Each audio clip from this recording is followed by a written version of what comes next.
that would expanding bubble. So we have the sound that propagates at 700 miles per hour. That's amplitude, frequency, that velocity.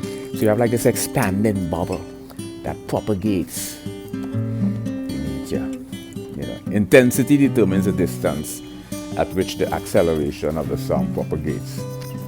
So we have amplitude, we have frequency, we have velocity, we have acceleration, and we have momentum. So what is the disparity? What is the correlation?